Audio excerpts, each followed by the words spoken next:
pick. They've just done it pretty well here. GEEK Fam with the Karina to wrap up their draft here up against Fire's composition. Again, that's another sort of dash. Your ultimate is kind of a dash, right? It counts as a dash, so it gets canceled out by the King's Calling. In terms of the executions there, not too sure if he's going to be able to do exactly that with the King's Calling up. It's a difficult spot right here for the side of GEEK Fam. Fire, a lot more flexible because even in a front-to-back situation, a very defensive scenario, they can use the Link's Tempest of Blades as a crowd control tool. So depending on how they want to play it, they can just adjust at will. This is so dangerous for GEEK Fam to go up against. And even the Matilda. Yes. If you get caught in the King's Calling, you can't really help anyone out. Guiding Wind is a dash. Exactly. Man. We'll have to see here again with the composition that both teams have committed. Land of Dawn, we go here for a potential conclusion for our second match of Week 7, Day 1. Ladies and gentlemen, I want to see the support, your support in the live comments as well. Perhaps if you support Fire, I want to see you spam Fire.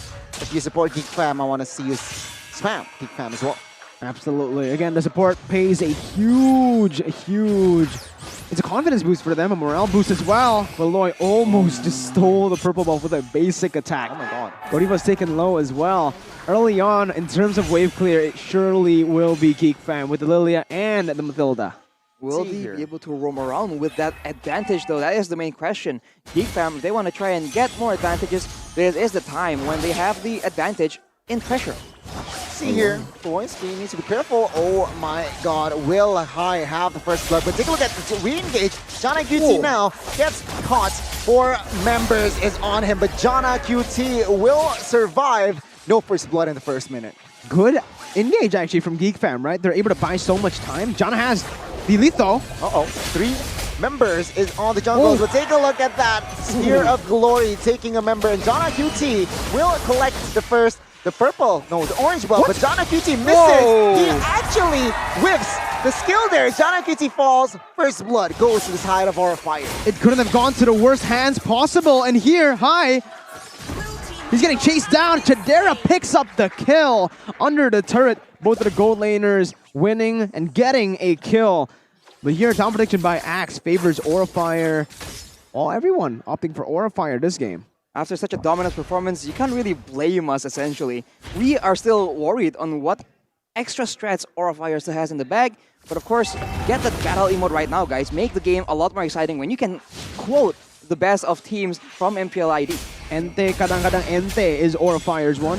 Santay, bro. Santay is for side of GEEK Fam. Now, you can see here, first turtle goes to the hands of GEEK Fam. And it seems like the purple buff will be invaded here. Godiva trying to do what he can to delay. High will not be able to find the retribution there. Purple buff is taken away, but Ozura there in the jungle will pop that black shoes. They're shutting High down from the get-go, and a Ling without a purple buff, especially here, going up against a team with full mid control is going to be very tough. And the person who's going to feel that pressure is definitely going to be the side laners, right? Kabuki mainly, because GEEK Fam, with the pressure they have in the mid lane, they surely want to actually shut Kabuki down as well in the process. In the whole pickoff situation, the burst damage department really favors GEEK Fam, but right now Aura making their own play on the top side. 2v1 here, Luki trying to find and buy a lot of time, so much time, but at the end of the day, the damage will be too much there. Fluffy picking up the kill. And boys, anything interesting? Well, Demon Slayer is picked up by High, so that's the same option that Jana QT opts for. So a lot more emphasis on getting that neutral objective. But you can see for Fire, 2 members with tanky emblems will allow them to actually withstand more damage up front. GEEK Fam will have to try and maneuver around that. Similar story from game number 1, but they do have a lot more burst damage, so Alzura will have a lot of work to do in the mid game. Yeah, and Fire, Fluffy especially here, he notices that Ling is a bit behind, gives him almost just all of the hits over to the turret gold, right? So giving him some more space and some more resources to come back in the game. Okay, you can see here, Trickling Eagle pop, but take a look at the purple buff. Another invade, Luke and Facehugger will try to find cover. Real one population pop. GeneQT will fall. The hands of Facehugger on the other side. Fluffy falls as well here. And we can see High trying desperately to claim that purple buff. It succeeds, but GeneQT a little too weak there.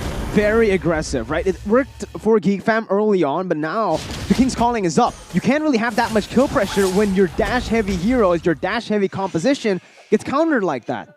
It's so dangerous because now if they fight prolonged battles, Aura of Fire can have the potential to do a lot of DPS on the back of Facehugger on that Eve. Luke almost got taken out by the real manipulation. They cannot repeat the same kind of mistake, but they will get the turtle. It's a closer game this time around, with Geek Fam having more control on the neutral objectives, and obviously an enemy jungle too. They have more pressure. High is 2 levels below GeneQT at this point, but High, whoa! High, he really wants to kill Ultra's Volorsky. Is that the right move? Seems like High will retreat with half HP, but it seems like it is a very stalemate-ish kind of game.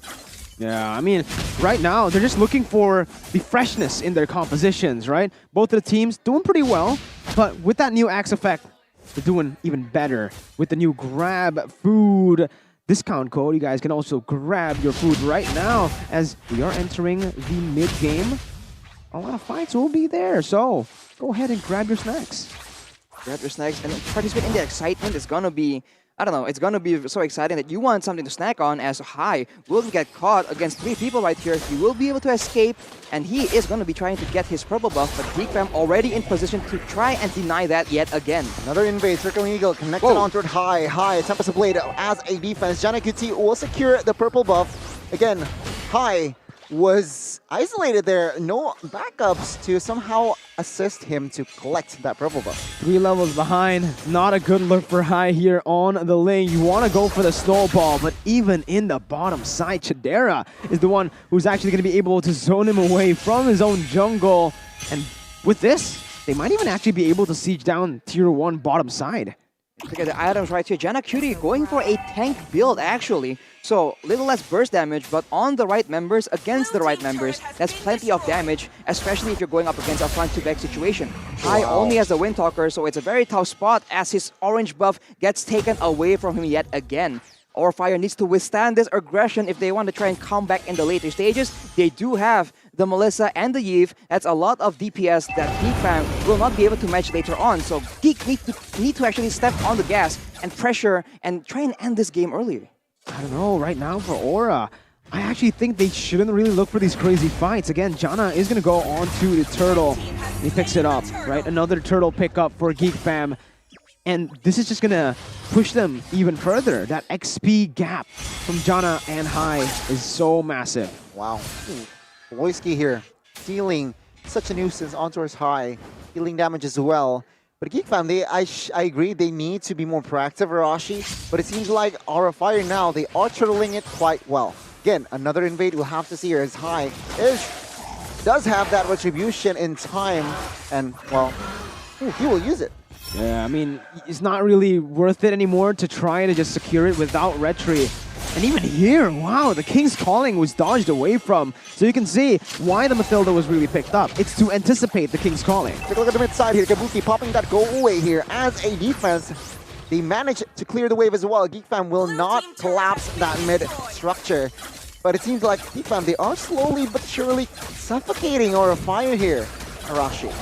I mean, it's just a lot more difficult because the additional mobility from the Mathilda has been very critical in shutting down Godiva. This is not the first time they're going up against the Minzatar as well, so they are a lot more adaptable as Kadira almost takes out High and Godiva does not get that very critical hook. Geek Fam maintains pressure in this 8-minute game.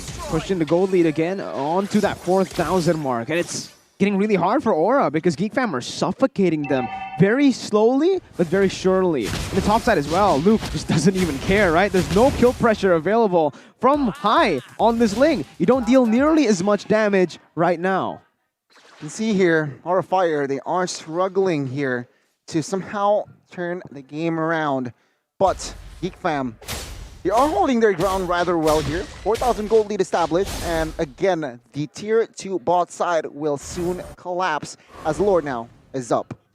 Now that the Lord is on the table, Aura, there's a lot more urgency in their mines to try and make sure that GEEK Fam does not get that. It's a very important sieging tool that GEEK Fam can use to end this game early.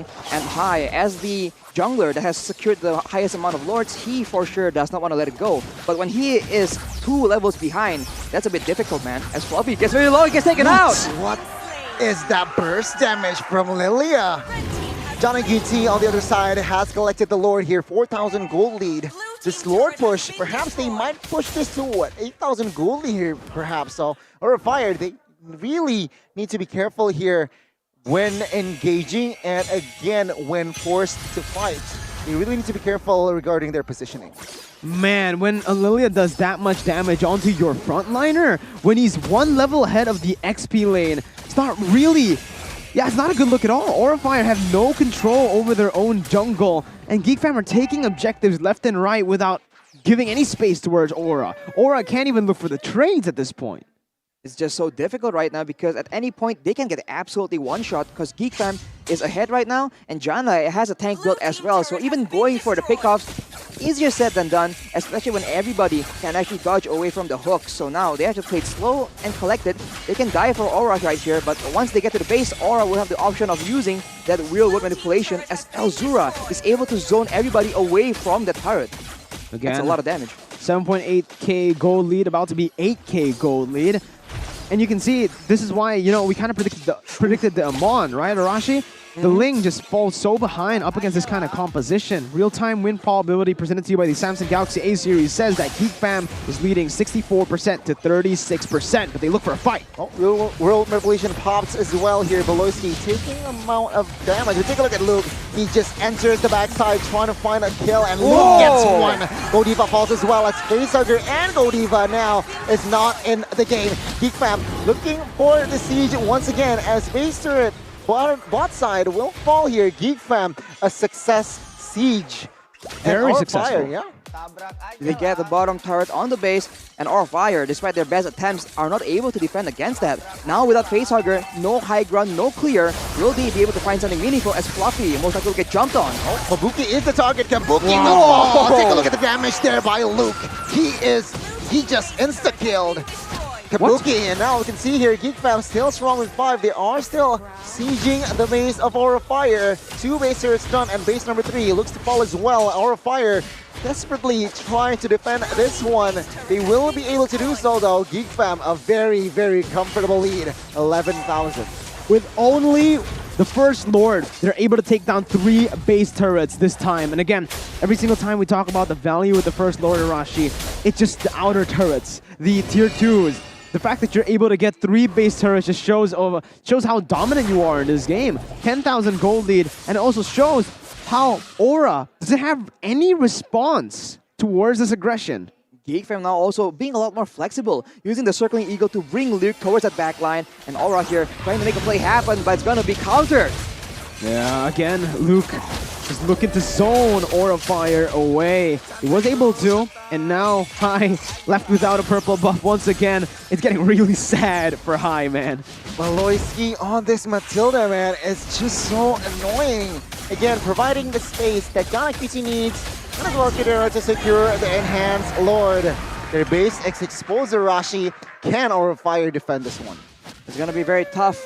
GEEK, not a lot of damage. Kabuki also still farming up for the very important core items on that Melissa. He is not that late game start we saw in the previous game. So GEEK Fam here have a very real chance of ending it, provided that they play this well. Earlier we saw that Beloski and Luke were able to make a crazy play and instantly take Kabuki out of the equation. They will be prepared for it now. So Aura Fire, can they adjust, can they adapt and surpass all the odds here? Because GEEK Fam has everything they need to try and end the game. Two-way push here. Take a look at this already to engage. Real world motivation pops in the backside. Take a look at the Lord. Godiva falls, and this is it. Tempest of Blade as an offense, but John Iguchi finds the Fluffy. And take a look at the base. It's too exposed. GEEK Fam force a game of 3. 1-2-1, an equalizer from GEEK Fam when everyone doubted them. All the casters predicted Aura Fire in this game, but GEEK Fam comes back. They literally dominated Aura Fire from the get-go, early on up until the very end. What a performance by GEEK Fam, and that execution. just suffocating the enemy team, not really letting Aura Fire breathe at all.